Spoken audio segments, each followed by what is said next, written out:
नमस्कार, मैं हूं आशुतोष और आप देख रहे हैं एमपी तक। मध्य प्रदेश के कटनी जिले की रहने वाली अर्चना तिवारी पिछले 7 दिनों से लापता है। वह इंदौर के गर्ल्स हॉस्टल में रहकर सिविल जज की तैयारी कर रही थी।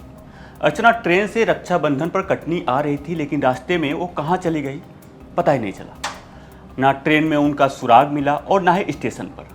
अब सवाल यह है कि आखिर अर्चना कहाँ गई। गुमशुदगी से पहले अर्चना तिवारी की आखिरी तस्वीरें इंदौर के गर्ल्स हॉस्टल की सीसीटीवी कैमरे में कैद हुई, जिसमें साफ दिख रहा है कि अर्चना वहां पर मौजूद दोस्तों के साथ बात करती है और फिर वहां से रेलवे स्टेशन के लिए निकलती है। फिलहाल अर्चना की गुमशुदगी अब पहेली बन गई है। अभी तक की जानकारी के मुताबिक वो इंदौर से ट्रेन में सवार हुई थी और उसने भोपाल तक का सफ़र भी पूरे आराम से पूरा किया, लेकिन उसके बाद आधी रात को अपनी सीट से कैसे गुम हो गई ये अभी तक किसी को पता नहीं है। इसके बारे में फिलहाल पुलिस को यही पता लगाना है कि आखिर अर्चना गई कहाँ। अर्चना की गुमशुदगी का सच जानने के लिए उस ट्रेन की रूट की स्कैनिंग जरूरी है जिससे अर्चना ने अपना सफ़र शुरू किया था, और स्कैनिंग शुरू भी हो गई है। पुलिस लगातार उस ट्रैक पर सर्च अभियान चला रही है। अर्चना के लापता होने की कई थियरी भी सामने आ रही है और उस थियरी पे पुलिस काम भी कर रही है। अर्चना की गुमशुदगी को लेकर के कई थ्योरीज सामने आ रही है। थ्योरीज नंबर 1, कहीं नर्मदा नदी में कोई हादसा तो नहीं हुआ। जाहिर है कि अब तक की ये कहानी ये इशारा करती है कि अर्चना ने इंदौर से भोपाल तक का सफ़र पूरा किया था और इसके बाद वो आगे भी गई थी, लेकिन इसके बाद वो रास्ते में गुम हो गई। पुलिस ने जब उसके मोबाइल फ़ोन की CDR निकाली तो पता चला कि उसका mobile phone Narmadapuram railway station के आसपास तक ऑन था, लेकिन उसके बाद फ़ोन ऑफ हो गया। ट्रेन नर्मदापुरम रात को 11:26 पर पहुंचती है। यहीं से नर्मदा नदी होकर गुजरती है। ऐसे में आशंका है कि कहीं वो चलती ट्रेन से नीचे नदी में तो नहीं गिर गई। कुछ इसी शक के चलते अर्चना की गुमशुदगी के बाद पुलिस की निगरानी में गोताखोरों और लाइफ सेविंग स्क्वाड ने उफनती नर्मदा नदी में अर्चना के लिए तलाशी अभियान भी चलाया, लेकिन इस कोशिश का कोई फायदा नहीं हुआ। थ्योरी नंबर 2, अर्चना ने खुद ही कोई गलत फैसला तो नहीं किया।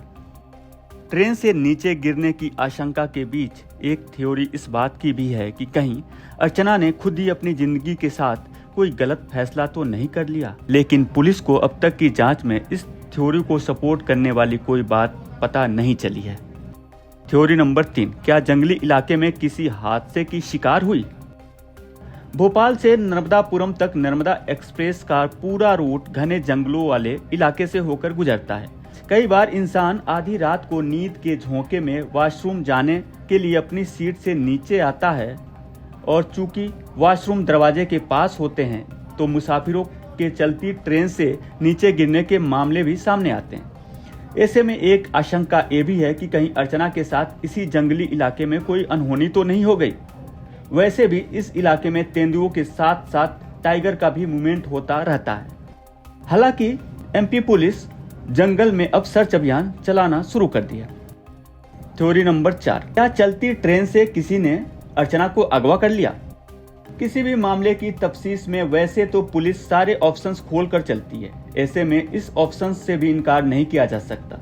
हालांकि ऐसा होने की संभावना थोड़ी कम लगती है, क्योंकि अगर ट्रेन में किसी ने अर्चना को अगवा किया होता या फिर उसके साथ कोई ज्यादती हुई होती तो बाकी मुसाफिरों ने कोई शोर शराबा या चीख पुकार तो सुनी होती।